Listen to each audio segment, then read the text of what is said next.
Stretch 5 Podcast, episode 0037. The wait is over.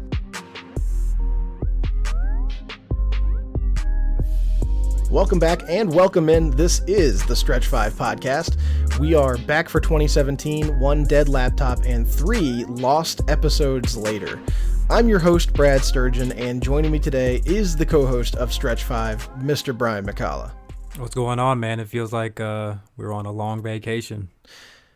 I mean, it feels like we took 3 holidays in a row off, which is pretty much exactly what happened. So you may remember this podcast from November. Technically, I did take a week off, so I guess it's sort of a vacation, but something like that. We did have some issues. Sort of maybe a staycation. I don't know. Either way, you may remember this podcast from November. Sadly, we've had technical difficulties, but we'll get into that more in a bit. DMP today is our quality control and NBA laptops singed cider, Marie Rush. But if this show burns your soul, you can reach us on Twitter at Stretch5Pod or by email at stretch5podcast@gmail.com. Today, we're back. You already know it's X's and O's up first. Breaking down the news so you don't have to. This is X's and O's.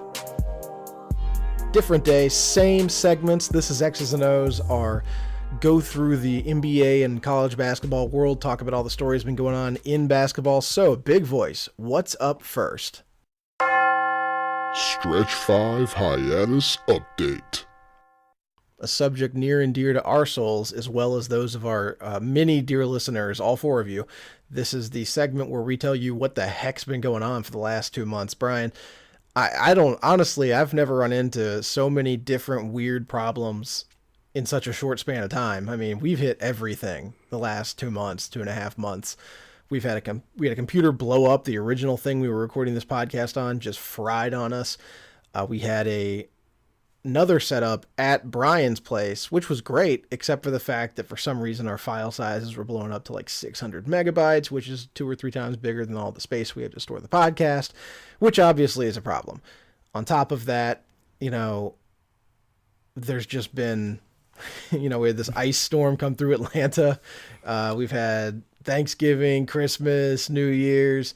Shoot, we're coming up on Martin Luther King Jr. and Valentine's Day. Like, I don't know what's going to come up to get in our way next, but what do you think about all that? Well, I mean, first of all, Happy New Year to everybody out there that's listening. 2017. Because this is our first podcast for the new year, 2017. Week but 3. I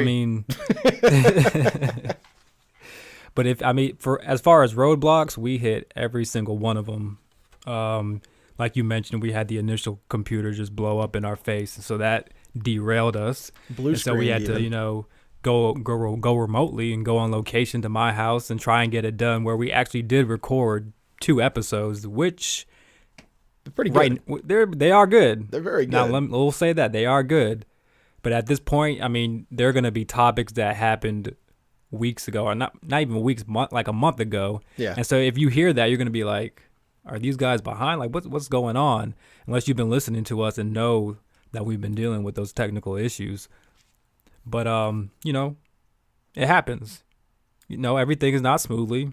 You're going to hit bumps. You're going to go into roadblocks. So, you just pick up where you started. Well, it's funny because we got lucky with the last couple ones where, we were working and going through this stuff, and I was able to figure some of it out just by moxie, by running through and getting lucky and hitting stuff and it working. This time around, the issues we hit were not quite so easily solved, and so unfortunately, we were completely derailed for about 2 months. But as I said, as we talked about, we're back now, man. It's on. It's like riding a bike. Yeah, just hop back on and get going. Yeah, after you break your shin and fall off and crack your skull because you didn't wear a helmet, you get back on, and then you start riding again, baby. That's right. Where we're at.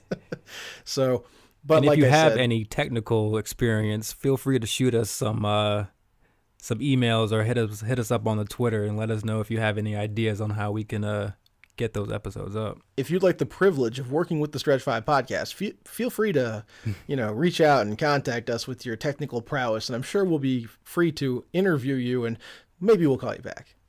But either way, we're back. It's 2017. This thing's back on the rails, and there is still half a season of basketball.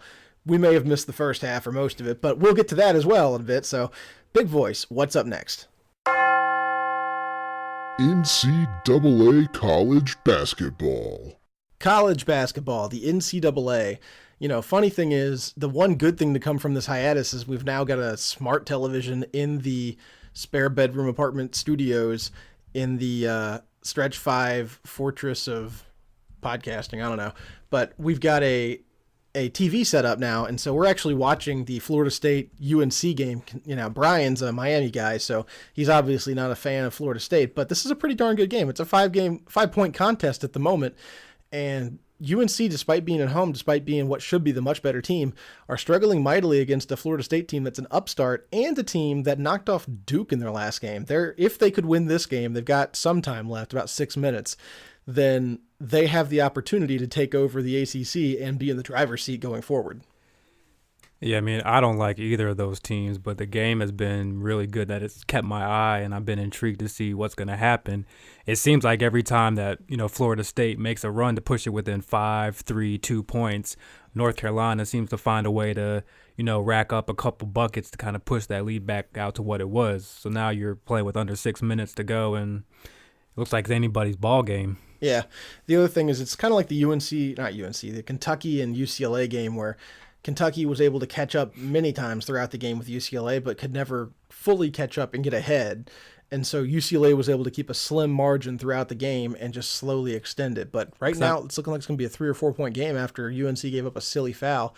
Josh Jackson picked up his 4th foul at a late point in the game when they can't afford to lose him. He's their point guard.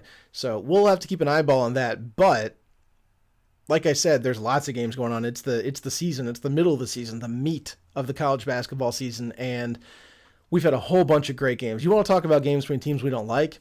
We've had Louisville beating Duke. We've had, who else played? Indiana played Louisville. We've had all kinds of villains, all kinds of big moments, but none bigger this season so far in terms of villains or heroes, and this one's definitely a villain, than Grayson Allen for Duke. He's back. He's tripping people. He's screaming. He's slapping the bench. He's punching, assistant coaches on the sidelines. He's everywhere right now. And not only can SportsCenter not keep him out their dang mouth, but it's deserved. I mean, at this point, it's like him and Dylan Brooks, after they both got involved in that incident at the end of last season in the NCAA tournament, it just seems like both of those guys have been in the news nonstop for injuries, fouls, and outbursts. It's unbelievable that Coach K is not getting any heat from the media or anybody about the indefinite suspension of this guy. And then after one game, he's back on the court. And I'm pretty sure I saw some highlights of that game when he came back. Wasn't he out there tripping somebody too? Yeah, he kicked a guy in the nads. Yeah. He kicked a kid in the nads. He didn't learn anything. No, of course not. He never learns anything. I mean, that's the thing. He's so good in terms of the athleticism that he doesn't have to learn anything. He's maybe the best player in college basketball this season in terms of overall game, but he's just petulant. There's no other way to put it. And Coach K, took the high road and relinquished control of the team during the suspension to go get his back worked down. He had surgery over the last weekend on Friday. What a veteran move that was. I mean, every time his team gets look, much like Grayson Allen kicking some dude in the nads, much like Draymond Green with his shooting motion.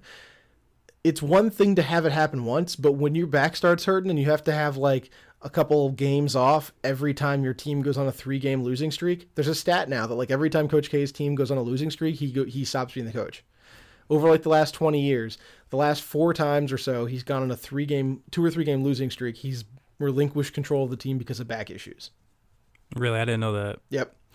And Jeff Kaplan is the coach now. He was the coach for Oklahoma. He coached Blake Griffin when he was in college. He subsequently lost that job because he's an okay coach, but not a fantastic coach. However, Duke's struggling. I believe they're now something like 2-3 in the ACC, a losing record, which is something that never happens at Duke.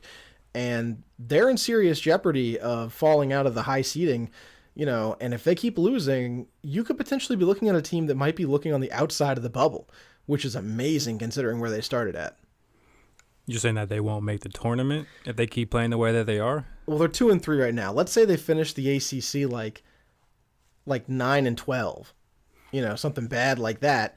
then you might be seriously looking at them as a bubble team instead of what should be a top 4 seed at worst, probably a 1 or 2 seed if they played to their potential. So as we spoke of, Coach K had back surgery. He should be back in the rotation, coaching things here soon, and boy, does Duke need it because they're just stinky right now. You know, they just lost to Louisville, and Louisville's a very good team. They beat Kentucky in the interim. I mean, God, there's so many things that happened. Kentucky lost to both UCLA and Louisville. You know, Indiana fell apart in front of everybody's eyes. They lost IUPUI. You know, we've got Villanova went down finally after finishing the year 38-3, the calendar year of 2016. We've had buzzer beaters. Baylor was 15-0 and we're number 1 for the first time ever in the AP poll. I mean, just storyline after storyline, and we're building up now into the conference play towards the NCAA tournament, but it's always a wild ride. We're watching, you know, 800-year-old Leonard Hamilton coaching this Florida State team. It's amazing that he looks like he's about 50, and he's actually going to be 69 this year. That's incredible. I need to go talk to his doctor. Yeah, right? I mean, he's got the fountain of youth, clearly. Especially when he's coaching. I mean, that's a stressful job in itself. And maybe just living in Florida for 30 years. that vitamin D. I mean, with white people, they'd be looking like they're melting because they get so wrinkly and tan, you know, look like they're made of leather by the time they get to his age. But right. maybe that's the difference. Who knows? The point is, the point is, Coach K is not looking great. But speaking of coaches with odd first letters that they're known for, shout out to Miami's head coach, Coach Inye, for his 600th career win. It's Brian smirks over here on the other end of the studio. Man. 600 wins, though. And not all with Miami, but he's got a pretty solid resume with the U, and he's getting them to the NCAA tournament on the regular, which is something they had been sorely missing prior. Yeah, he definitely revitalized that program down there. They're having an okay season. They're 12-4. They just came off of a big win in Pittsburgh, where they held Pittsburgh to only 46 points. That's pretty good. So you got to take the victories where you find them. They have Wake Forest coming up, and then they play at Duke. So maybe there's a chance that Coach K, since he's out, that we have a chance to maybe steal one at Cameron. Maybe Coach K's rusty when he comes back to coaching, and he just hadn't got all the kinks worked out yet. He's not up to game speed just yet, and he drops one to the U. Who knows? It is funny, though. I mean, you can pretty much write in that Wake Forest game as a W. If you can't win that game, you're in trouble as a team. I love Wake Forest. They have had some great alumni. They are not a power program right now. And if I'm not mistaken, we actually won at Duke last year. Yeah. So yeah, you did. That was an amazing So we game. have that to kind of build upon as we go in there in the next couple of weeks. That was a game where I believe Angel took over and just ran things. Mm-hmm. I remember that game. I was watching that. I think he banked a shot off the glass like in the last 30 seconds. Yep. It was some crazy, like it was over the arms of an outstretched Plumlee clone. You know, it wasn't a Plumlee, but it was someone who might as well, you know, Luke Kennard or whoever. And that ended up being the difference in the game. So we'll see with Miami. I think they're going to be in the tournament. I think they'll probably be like a 7 seed. But you know what? If you get in the tournament and you're Miami, you got to be happy because you have a shot to make some noise. Just you get know? into the tournament. Yeah. Yeah. I mean, last year they made it in. They lost to the champs, Villanova. So, Yeah. Hey, what are you going to do? Well, look at Syracuse. They were like an 11 seed, and they got to the Final Four. You never know what can happen when it comes to March. So anyway, that covers the NCAA for now. I mean, like I said, we've had about 800 games since Coach Calipari started a podcast. You know, like this season has been so crazy for college basketball already. I'm hyped for the conference season to really get cranked up. Kentucky plays. They just tipped about 10 minutes ago, so they're playing Auburn right now with Bruce Pearl. You know, it's going to be a great season as we head into conference play. Kentucky, Kansas coming up, all that kind of stuff. But anyway, big voice. Or wait, no big voice. Next subject. Did I say big voice for the first one? I don't even remember. Yeah, I think you did. Yeah. Oh, I'll just throw it to big voice. Big voice. What's up next? NBA. The National Basketball Association.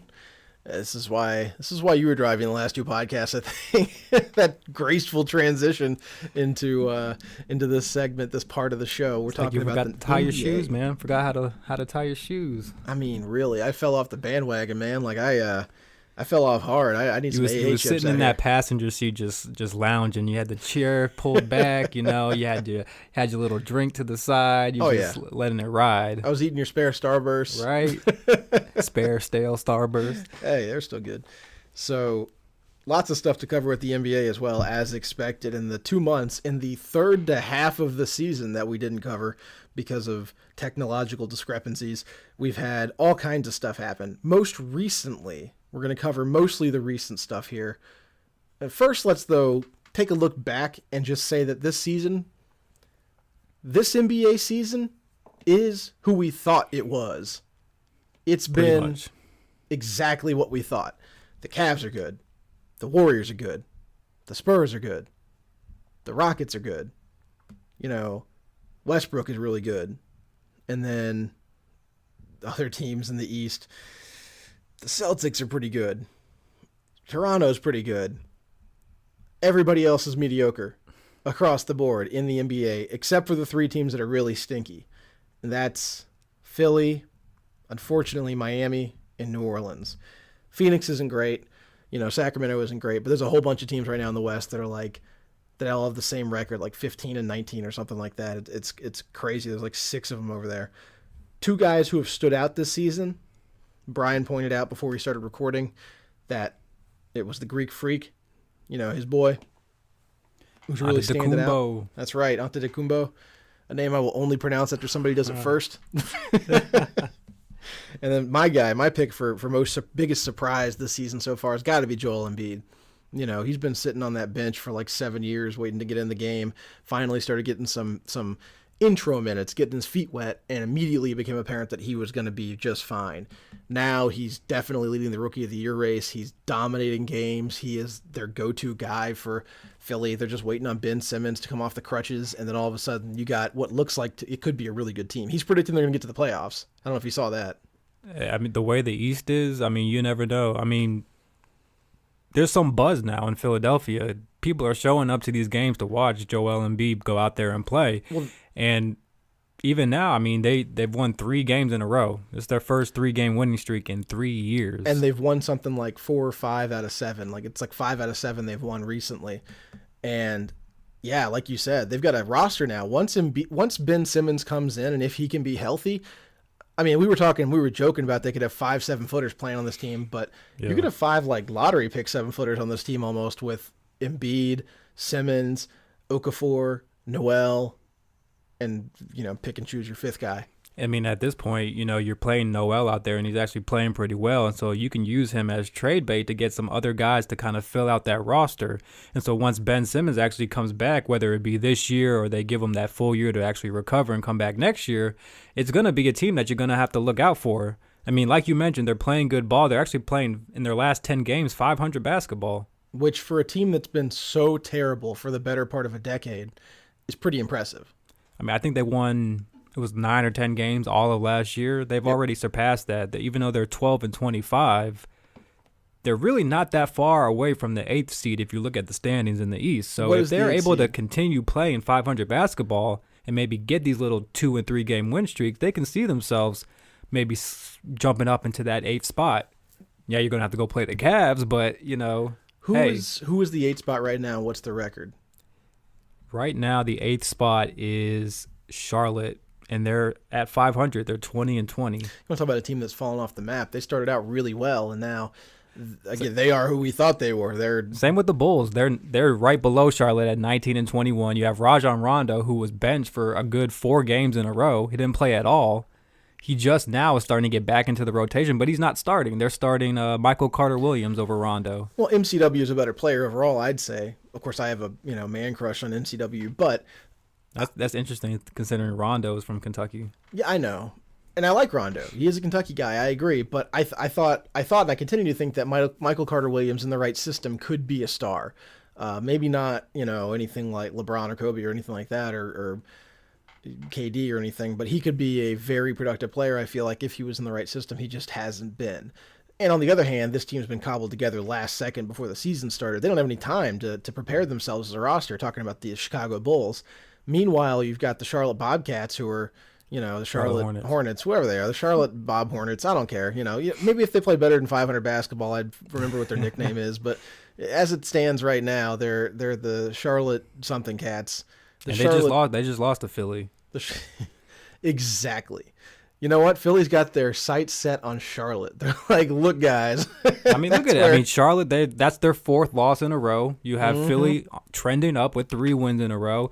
And those teams that are in between Charlotte and Philadelphia aren't anything to be scared of. The Bulls, the super team Knicks, the Pistons, the Magic. So, I mean, when Embiid is talking about making the playoffs, I kind of have to side with him, because if his team can continue to play like that, and some of these other teams are slipping off when you have guys missing games and stuff, you know, who's not to say they can't get into the 8th spot? In a close playoff race for seeding, like they now find themselves in, a week can make a huge difference. He said this like 3 days ago, and they had like 2 less wins 3 days ago, which was a huge difference. In a race that's this close, where your guy who the team that was rock bottom last season, who started the season like 10 or something, you know. And that's the difference there. They now have a guy who's willing to exude that confidence. Yeah. He's willing to say those things to kind of bring other guys in with them. And he believes it. And you know what? I think Ben Simmons believes it too. I think that kid's going to be special. I really believe he's going to be When Ben something Simmons special. got drafted, he was probably thinking, oh, man,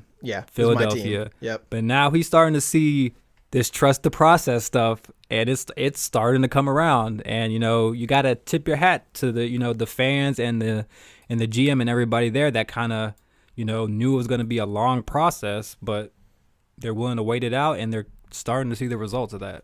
How long before Sports Nation starts showing that Okafor dropping the jersey clip and like as a joke, like you spoil Brad, right? If anything, that's going to be the guy that gets traded, I think, or at least moved somewhere. Who knows? They might move him and Nerlens Noel. To start the season, we all thought it was going to be Noel because he was. Okafor's not getting any playing time. No, we all thought it was going to be Noel, but it looks like we were wrong.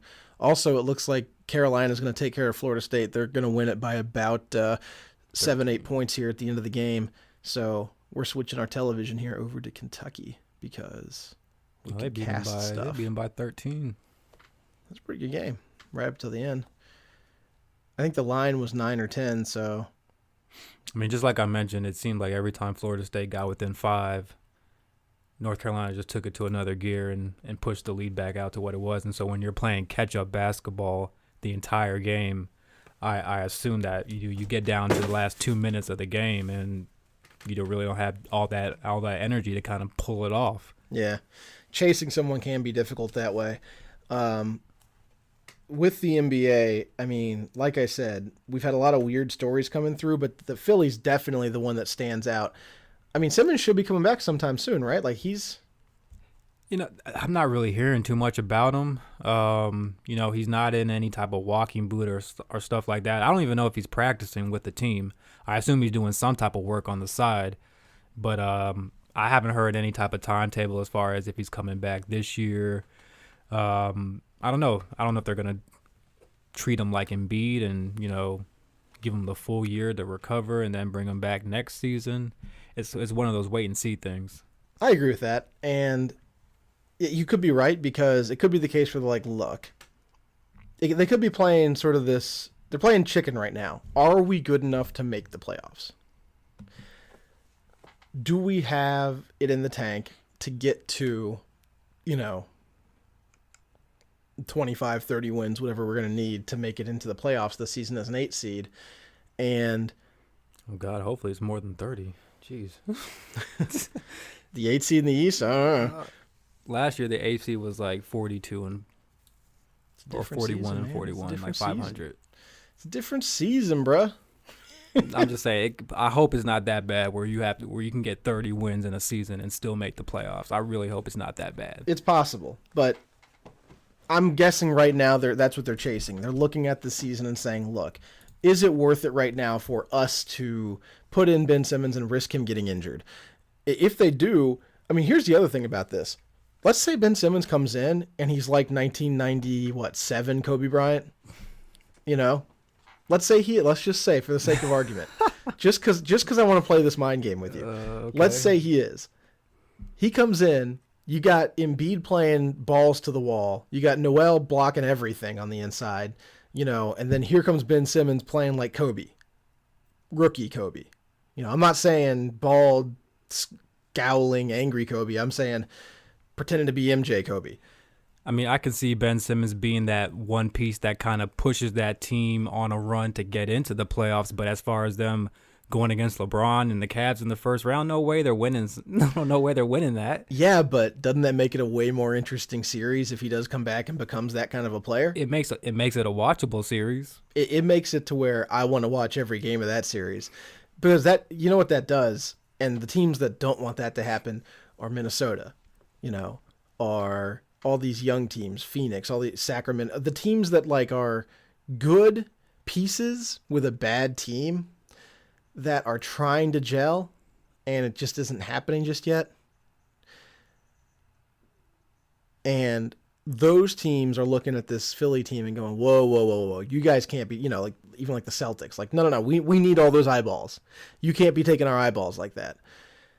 And they're the ones who will suffer if this Philly thing turns around, because then everybody who wants to be the hipster, watch the new thing, check out the team that's, nobody's talking about, is going to be watching Philly. And those teams will be left in the dust. We've been talking about Minnesota because that was the bandwagon we've been on in this podcast for the last season. And Minnesota has nobody to blame but themselves. I mean, they have buku talent and buku talent, and they just can't put it together. They're like 15 games under 500. Every once in a while, they pull off a win against a good team. I think they beat the Rockets the other night, but. Yeah. I mean, they can't string together wins to kind of build up momentum. They can't beat the medium teams. They're beating hard teams sometimes. They play to their opponent's level. It's really frustrating too, because Tom Thibodeau is a decent coach, or so you thought.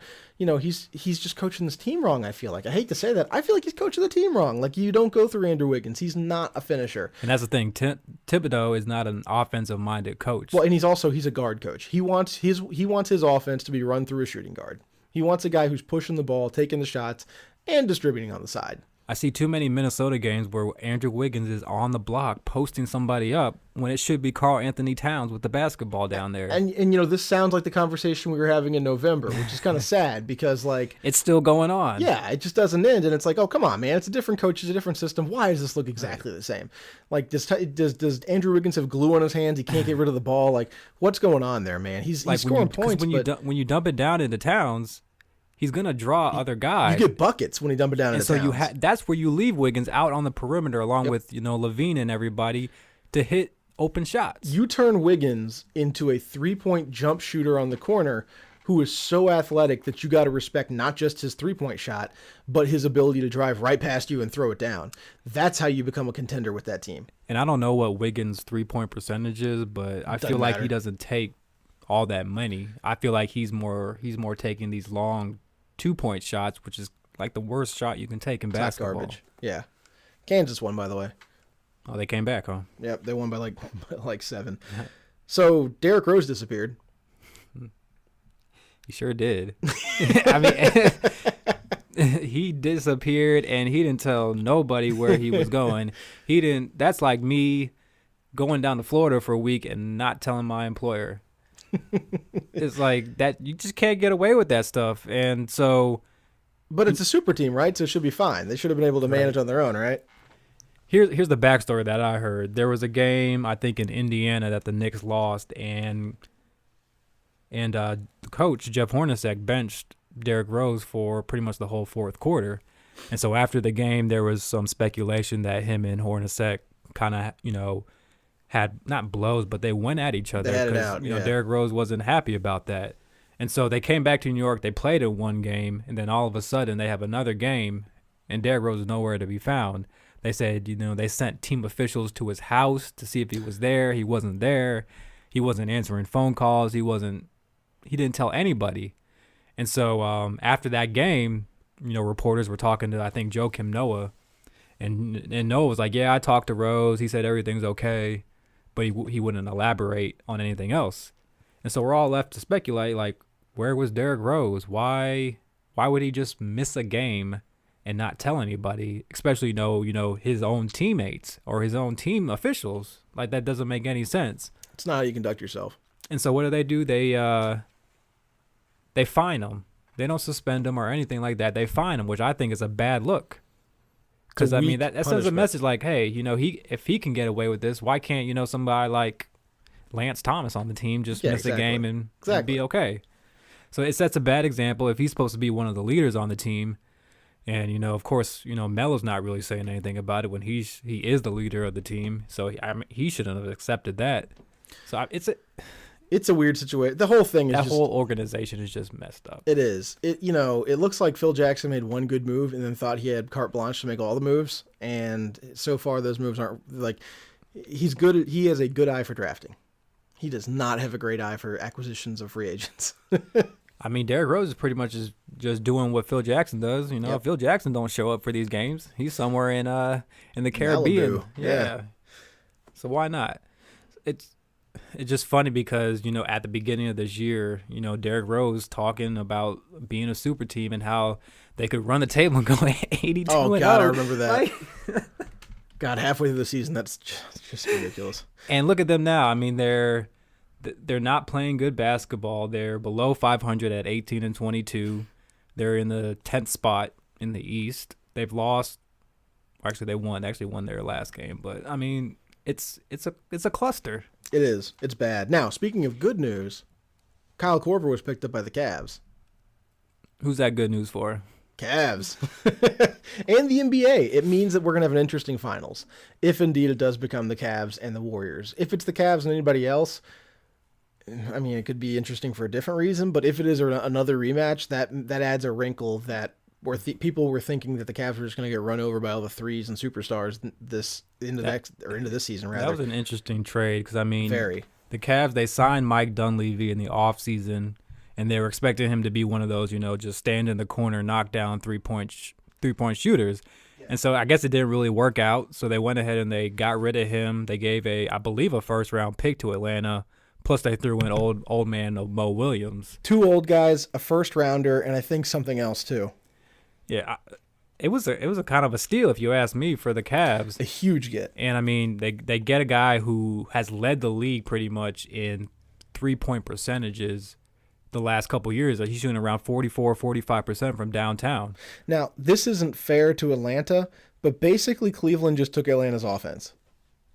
Right, it's going to be funny when Korver is knocking down threes to eliminate Atlanta in the playoffs this season. Sweep them again. Like, well, when you think about the last couple seasons and the success that Atlanta has had when it comes to, offense, people talk about the threes. They're not talking about going inside and those 14-foot jump shots that Al Horford was making, that some of those other guys on the team were making. They're talking about the threes, especially 2 seasons ago, and everybody was hitting threes in that team. But this was their guy.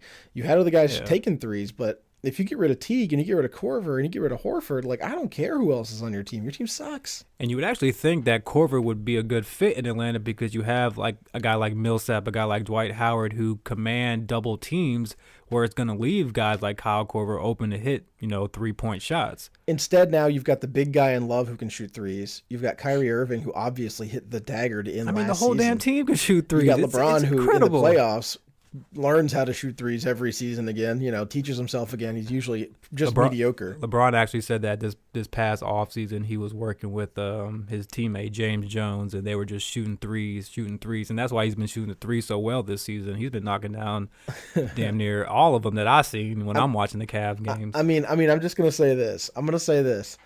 He was working on that knowing that Kyle Korver was coming to the Cavs before the season started. That guy is a great GM. I mean, he came up to Kyle Korver and he said, "You know how you can help this team? Shoot the ball every time I give it to you." Yep. That's exactly what that's quote from LeBron James and what he said to Kyle Korver when he got there. Well, I want to say Iman Shumpert said something like that too, where he's like, "This is a game. This guy we play against him. You know what he does. You know what he can do, and as soon as that ball touches his hands, it's going. You know the shot's going up." And even now, LeBron's saying they still need more. They're still looking for, a backup point guard. They're still looking for an additional playmaker. Wasn't Ray Allen running around out there, son? My God. Could he retire again? Oh, man. You don't have to resort Please to don't. Mike Miller. We love Mike Miller, but right, 50-year-old Mike Miller with exploding knees. I think he's still in the league. Man. I think he plays for Memphis, actually. I think that's where he ended up at. Finally, the last thing on our list here for the NBA, 3 teams have 30-plus wins. None of them are in the East. I mean, I don't even have to say anything else to that. That's crazy talk. You've got the Warriors at 31. Cavs are close. I'm sorry, the Warriors at 34, right? 34-6. You got the San Antonio Spurs at 31, and I believe you have the Houston Rockets at 30, if I'm not mistaken. 31. 31 for both of those. Yeah.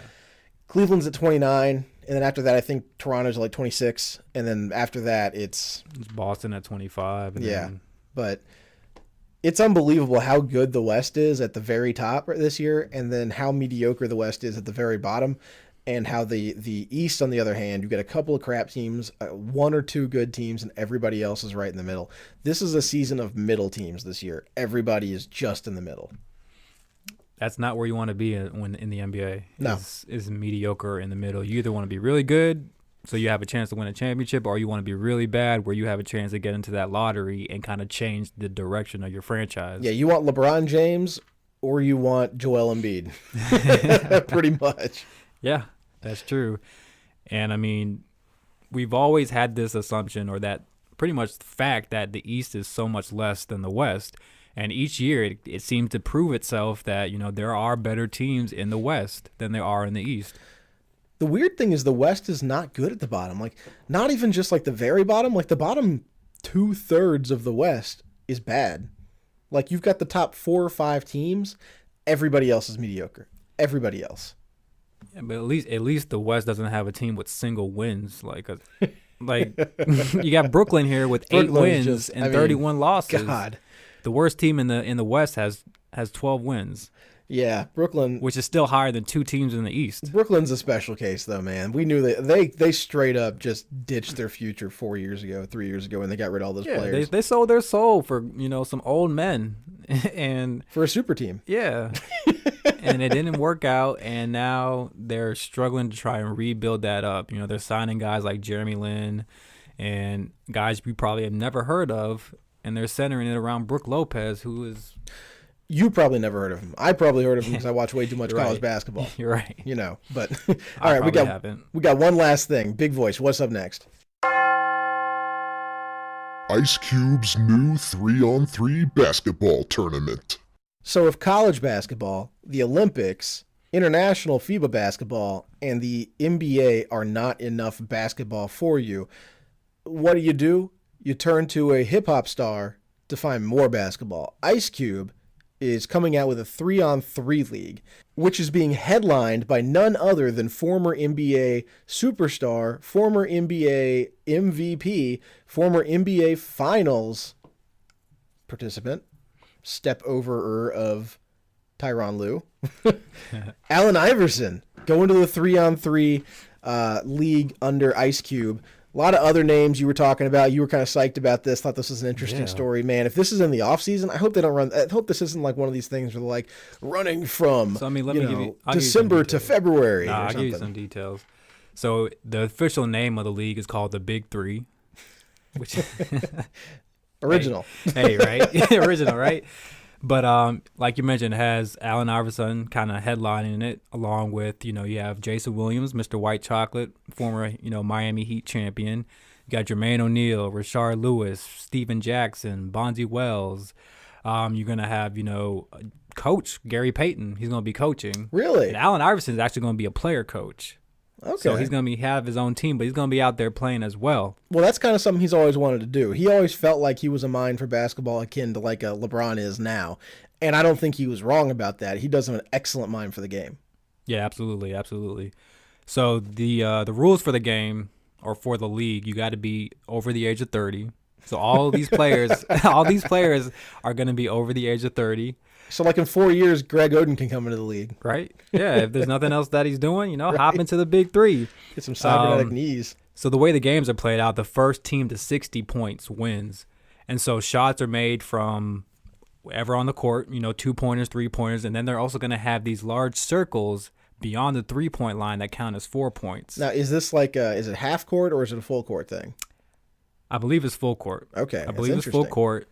They're going to be playing in different cities, and so the games will actually take place on Saturdays from June 24th through August 12th. So it's going to happen in the summertime. Once the NBA season's over, this is going to be going in there. And that's right around the time that you get that in-between summer league stuff. So that's perfect. Yep. That's exactly perfect. What we're looking for. So like I said, they're playing in different cities. And what's pretty cool about it is that these players will actually earn 52% of the league's revenue. So it's kind of like a mini NBA where, you know, they're splitting revenues between, you know, the owners, or I guess Ice Cube, and the players are getting a share of it. So and it's perfect because it gives you about they thought this out well, because this gives you about a month and a half between the end of the finals and the start of this. It sounds like almost 2 months. Yeah. And that's enough time for you to forget how good the finals were. So that you won't remembering how good the NBA can be. Right. And instead you're thinking about how much you want to watch basketball. And that'll lead you through, you said that goes through September? Through August 12th. Nice. So it's from June 24th through August 12th. I'm sorry. I was thinking it started in August. So, okay, it's right as the NBA stops. So they're trying to capitalize on that. The finals end in June, like the Yeah. second or third week of June. And so you'll probably have like a week off, and then you'll get into the Big Three Summer League. I hope it succeeds. Yeah, I hope it does well. I'm excited to kind of see it. I want to see some of those guys that I used to watch, you know, when I was younger, get out there and play. And Ice Cube, he's actually been talking about he's trying to lobby to get Kobe Bryant and guys like Tim Duncan, And Tracy McGrady to come out there. It could be fun. It could be a different way to see this stuff. It's a different format. I'm always up for that kind of a thing. I bet Adam Silver, the can never get that name right. The mutant commissioner combined from the past two commissioners. I bet Adam Silver is very excited about this and is definitely in on it, because that sounds like the kind of thing he will be in on. Because the reason Ice Cube kind of made this league is because of guys retiring like Tim Duncan, Kobe Bryant, Kevin Garnett. Those are guys that he watched. And so he wanted to kind of create another avenue for those guys that are out of the league now to kind of still kind of showcase their talents and what they can do. They're still competitive. Yeah, they still want to play and win against each other. They're just not in it for an 82-game grueling regular season. Right. This way, what do you got like one? You said it's weekly, so you're probably playing like 2 or 3 games. A game a week. Is it 1 game a week or is it a couple games a week? It's 1 game a week. Just one. Okay. So it's like football then. I mean, if you're over 30, put it this way. Now, this could be unfortunate for the NBA in one way. That could mean Dwayne Wade retires 2 or 3 years sooner than he would have otherwise. To go play in the Big Three league. A guy like him, you never know. He'd be perfect for it. That's true. As explosive as he is, he needs to have a league where he doesn't have to be playing every freaking night.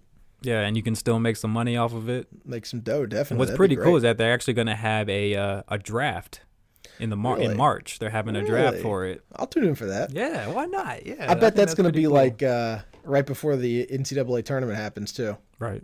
I bet it would. This is smart. This is the way you do this kind of thing. Like the XFL kind of messed it all up. Too many rule changes. This is a different whole sport. This is like rugby sevens. Have you ever watched that? It kind of reminds me of growing up, and you're playing with your friends in the backyard, 2-on-2, 3-on-3, and 1 basketball. Yeah, Yeah, remember that Mountain Dew tour with the professor? Right. I don't want to see any of that crazy stuff. But the only white kid was always the professor every season. Right. But I mean, I would be excited to see Jason Williams. I watch YouTube clips of him now where he'll go out and play in some of these like YMCA. And he'd just be running it still. He would doing all these moves. It's like a weird reverse UFC thing where instead of going from, backyard brawls on YouTube to the UFC like Kimbo Slice, you're going from UFC to backyard brawls. But you know what? It gives you another chance to see some of these great players that you miss, watch and play. Mm-hmm. It gives them a chance to show out. It gives you a chance to see them, and it gives you more basketball at a time when there's not a lot of options. So I'm all about that. Yeah, and like you mentioned, it'll be interesting to see, some of these guys that are going to be retiring pretty soon, like Paul Pierce or Vince Carter, if they, decide, hey, I still kind of, I still have that competitive drive, just not to play 82 games. Well, Vince is always saying he can still dunk like he used to. He just can't land like he used to. If you're only playing 1 game a week, you gotta think Vince's legs might have time to heal. Right. If he stays in good shape, you might see him, put some pretty nice dunks on. Maybe not quite like 2000 Toronto Vince Carter, but something better than what we saw in Memphis. Say absolutely, yeah. Bearded, sad Vince Carter. Bearded, sad Grandpa Vince Carter was not something anybody wanted to see necessarily. All right, that'll do it for this segment. Up next, Who Got Next, and our 2 for 3. This is Who Got Next. All right, you know that. Well, you don't know that music because this is new music. This is Brian's fucking music right here. Explicit tag, fucking music. Brian laying down a soundtrack for this podcast this go round. This is Who Got Next, where we talk about what's coming up. And of course, that means it is time for what we used to call the 3 for 3. But since Marie never seems to be providing those TV shows for us to watch on Fox Family or whatever TV station it is she watches, we're calling it 2 for 3 from here on until she comes back. So I'm going to take the first crack at this for my NCAA picks for 2 for 3. Not 1 for 3, not 2 for 3. It's 3 for 3 on the Stretch 5 podcast. 1 for 3, Brad's picks NCAA basketball. All right, I'm up first with college basketball. I've got 3 games for you. They're some pretty tasty selections here. Our first game is tonight, Saturday, January 14th, 2017. It is number 13, St. Mary's, the Aussies, the team full of Australians featuring such notable alumni as Matthew Dellavedova and Patty Mills. Kind of the same player and in different flavors, if you will, San Antonio and Cleveland. Waving that towel, Patty Mills. Hey, 2 rings, man, between them. That's pretty good. Thanks for the reminder. Sorry. They're up against Gonzaga, number 5, 15-0. The Bulldogs are under Mark Few this season. They're one of the few undefeated teams left in the NCAA. They are considered a lock if they can run the table for a 1 seed, and that would be pretty huge for that program. They almost got to the Final Four a couple of years ago, got knocked out by Duke, who went on to win the national championship in 2015. Games 10 p.m. Eastern on ESPN2 tonight. Who you got? It's a tough call. I think I'm going to go with Gonzaga because it's at Gonzaga, and they're just going to be hard to beat at home this season because they're very good. Mark Few doesn't lose a whole lot of games at home, so we're going to go with that. Second game, Notre Dame, number 23. The Fighting Irish are at the Florida State Seminoles, number 15 in the country. That's Wednesday the 18th, 2017, 7 p.m. Eastern on the ACC network. Find that on TV if you can, but should be a good game. The Noles just dropped one to UNC, but it was in Raleigh, in Chapel Hill, which changes things just a little bit. Notre Dame, on the other hand, had an up and down season. They have played their butts off. They just won a big game. I'm trying to think who it was they just beat. They just beat somebody. Ooh, Notre Dame? Yeah. I don't know if it was, or maybe they just lost to Miami. Maybe that's what it was. No, they beat us. They beat us 67-62. Was that just this week? A couple days ago? That was our last game before today, yeah. Then that probably was the game I'm thinking of. I watched it at the gym or something. It was a good game. Notre Dame is surprisingly good at offense. Florida State is surprising all around. Nobody thought they were going to be this good. We were thinking middle of the pack team. Instead, here they are. Notre Dame beat Virginia Tech today. Did they really? Yeah, 76-71. And Virginia Tech's been a good team, too. They beat, I want to say, Louisville or Duke or someone. The ACC has been wacky this season. That's what it is. So I'm picking Notre Dame on the road. I think Florida State is a good team. I think Notre Dame is better than people give them credit for. I think they're a mismatch because whereas Florida State plays with athleticism, Notre Dame plays with execution and that pick and roll offense. That's a tough couple of games for Florida State right there. Yeah, right. They beat Duke, lose to North Carolina, play another game, and then they got Notre Dame. I mean, it's a murderer's row for them, veritably. Third game of the week, I have number 20 Creighton going up against number 25 Xavier. That's Monday the 16th at 2 p.m. on FS1. That game is a Big East matchup, a brutal game. Creighton's had a brutal start to their schedule. They already had to host the national champs in Villanova. Now they get Xavier on the road. I think, Creighton is a very good team this year. They've done well in the wake of losing Brad McDermott. And Coach McDermott, his father, has done an excellent job this season. Chris Mack's Xavier team, on the other hand, has been a little bit disappointing. Everyone thought they were going to be a top-tier team in the Big East. As it turns out, they've struggled a little bit, but they'll be fine. They'll find their way. They'll probably be a 2 or 3 seed by the time the season's over. I'm taking, Xavier at home in this one. I think Creighton's a good team. I don't think they have enough to push them over the top against a team like Xavier when Xavier is at home. So Creighton's only loss is to Villanova? Yeah. That's crazy. They're a good team. They were both good teams going in. Obviously, Creighton and Villanova when they were both undefeated. The Big East is for real this season. They could have 7 teams in. Because they just beat Butler too, right? Yeah. Yeah, it's been a crazy back and forth. The top 5 teams of the Big East have been trading wins back and forth for about 3 weeks now, or about 2 weeks now. So it should be exciting to see this game on Monday. So that's my 3. Up next is Brian with the NBA. Big voice, take it over. 2 for 3. Brian's picks. NBA. All right, for all your NBA junkies out there, I got my 3 for 3 pick. First game up, we got on Monday, Martin Luther King holiday, 8 p.m., TNT. It's the rematch. It's the Cavaliers at the Golden State Warriors. We all know what happened on Christmas Day. It was a phenomenal game from start to finish, back and forth. At the end, you have Kyrie pretty much hitting another shot to pretty much seal the game. It was a gift, though. Don't worry. It was a gift, yeah. According to resident Golden State bitch, Klay Thompson. I'm not a huge fan. So yeah, I think we know that. But you got in that game. Where is it? Is it at the Oracle or? It's in Golden State, okay. So it's a different place. But that's not anything because they won Game 7 on the road last year to win a finals game. So this is just a regular season game. Was that a gift too, Clay? What do you think? We'll have to get back to you. We'll have to get back to you on that. This is your segment, not mine. Go ahead. But so this is going to be the first game that, like we mentioned earlier in the podcast, the Cavaliers, they acquired Kyle Korver. So that's another guy that the Warriors are going to have to be responsible for marking out there on the court because that's another 3-point shooter that's deadly from downtown. If I had to pick somebody in this game, the Cavs are struggling a little bit. They lost 2 games in a row before winning in Phoenix, which is not really saying much. Yeah. They lost to good teams. They lost to Utah, and they lost to Portland's not really a good team, but they're in the playoffs right now. So, but again, whenever LeBron sees the Warriors, I think he just picks it up to another level. They talked about his family. Yeah, so I'm gonna go ahead. I'm gonna pick the Cavs to win this game.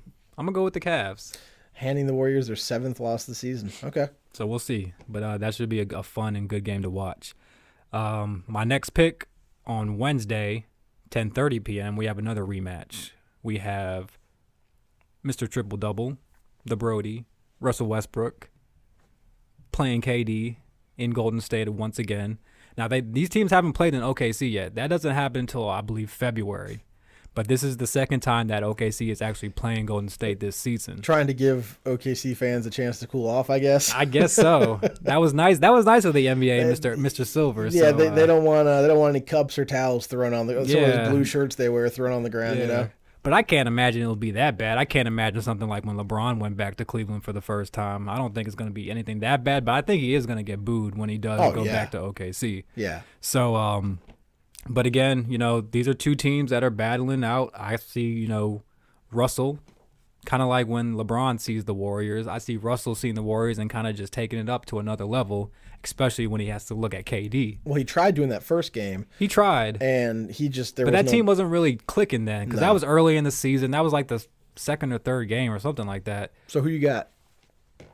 I got to go with the Warriors in that one, though. There's just too much firepower on that end of the ball. There's only one Russell Westbrook, unfortunately. So he can put up a triple-double, but it's not going to be enough for them to win that game. You need like a quadruple-double just for them to be close, really. Yeah. It's crazy. So I got the Warriors in that one. All right. Last game I have is on Saturday.